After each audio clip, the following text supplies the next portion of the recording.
Resign. All around na empleyado sa warehouse gusto na umalis sa kumpanya. Amo ayaw pumayag. Bayaran daw muna ang 140,000 pesos na nawawala. SSS pension ng asawa hindi raw makukuha. Ang dahilan, dapat daw nagpakasal muna bago nagsama. Lupa na inaward sa magsasaka, isinanla. Makalipas ang halos 3 dekada, matutubos pa kaya?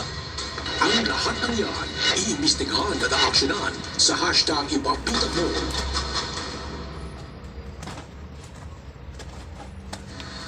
Ngayon naman sa una nating sumbong, meron tayo isang recruitment agency, pinapasok ang durobong recruiter. Mahigit 300,000 pesos daw ang natangay sa mga aplikante. 3 aplikante na nais mag-abroad ang dumulog sa hashtag Ipabitag Mo upang ireklamo ang recruitment agency na kanilang nilipatan or nilapitan pala. Ang mga aplikante natangayan ng mahigit 300,000 ng recruiter ng kanila daw nakilala. Ang transaksyon nangyari mismo sa loob ng recruitment agency.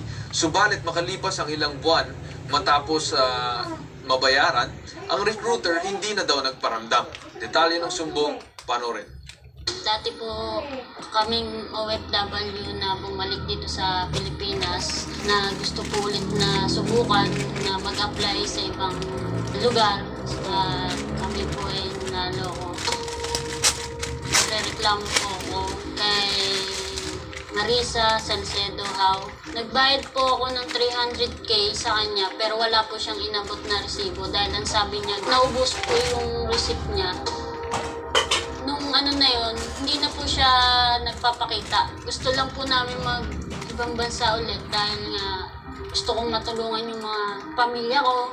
Dahil yung gusto ko lang po talaga may balik yung pera namin. May balik yung pera na naibigay ko sa kanya. Nangyari bang bayaran ninyo doon recruiter sa loob ng agency? Anong araw yan? January po. Itong taon na to? Hindi po, Last last year. year. Okay. So, doon mismo kayo nag-abutin ng pera sa agency? Sa loob mismo? Alam ba ng agency yung pangyayari sa loob na nag-aabutan kayo? Alam ba na nangyari? Siya lang po mag-isa. Alam ba walang tao sa loob? Wala po. Paano siya nagkaroon ng susi sa loob ng opisina kung siya lang mag-isa dala kayo? Let's investigate. I can see that there's a conspiracy, collaboration between the agency and the recruiter nila sa loob ng agency. In other words, alam ng agency ang pinagagawa ng recruiter na to. We go after the agency. The agency is liable. The agency is responsible in giving them the refund. Para sa akin, may involvement ng agency rito. Ang sumbong, iimbestigahan at aaksyonan sa hashtag Ipabitag Mo.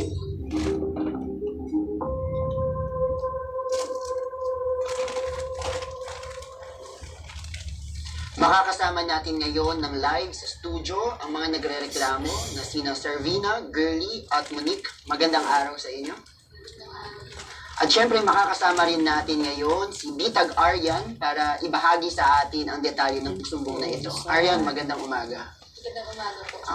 Aryan, tungkol dito sa sumbong na ipinarating sa atin, no? Pwede mo ba kaming bahagian ng detalye? Nalaman namin na nirereklamo nila yung ahente at mismo yung agency na kanilang nilapitan. Paano ba nangyari ito? So, bali kasi sir, sila po ay mga dating OFW na. So, first time lang po nilang mag-apply dito sa agency na ito, which is yung I Employ Manpower Services Agency. So, ito pong agency na to ay in-refer po sa kanila ng kanilang kakilala, which is napaalis naman po nitong agency na to. So, last January 2023, nag-start po yung transaction nila sa agency na to, which is ilang beses po nilang nakinita itong recruiter na si Marisa Salcedo How. So yung bayaran po nila ay nangyari din base po sa kanila sa loob daw po ng I Employ mismo. Inabot po ng halos 350,000 each yung naibayad po nila para daw po sa processing fee, requirements, and pero by November 9, last year, 2023, hindi na po nila muling nakausap si Marisa. Bali po, ang last nilang nakausap is yung nagsabing secretary ni Marisa at sinabi raw po hindi na raw po involved si Marisa sa I Employ, and then wala na raw po siya doon, which is tie up lang daw po siya sa dalawang agency. So, may na-mention pa pong isang agency dito, yung Prime Goal. Yung Prime Goal naman po is katapat lang po nung agency na I employ. Bali, ang naging relationship po nung agency na yun, sa I employ po sila nagbayad, and then itinransfer po sila sa Prime kabilang Goal agency. para doon po magbasa ng requirements. Alright. Alam mo yung naano ko dito sa sinabi mo, nangyari sa loob ng agency yung bayaran. At nung tinawagan ninyo yung secretary, kumbaga dinidis-own na, hindi namin tao yan, ba't inamin nila na hindi na affiliated or kumbaga partner lang nila ito noon. Yes. Pero kahit naman sinabi nila yun, syempre, base dun sa sinabi nyo, mga madam, no, kayo mga complainant, na nangyari yung transaction sa loob ng opisina, which means na may pananagutan din dapat dito yung agency. Kasi ang unang tanong dyan, Kompleto po paano siya. nakapasok sa loob ng Free. agency itong Salamat recruiter? Diba? Tama. So yun yung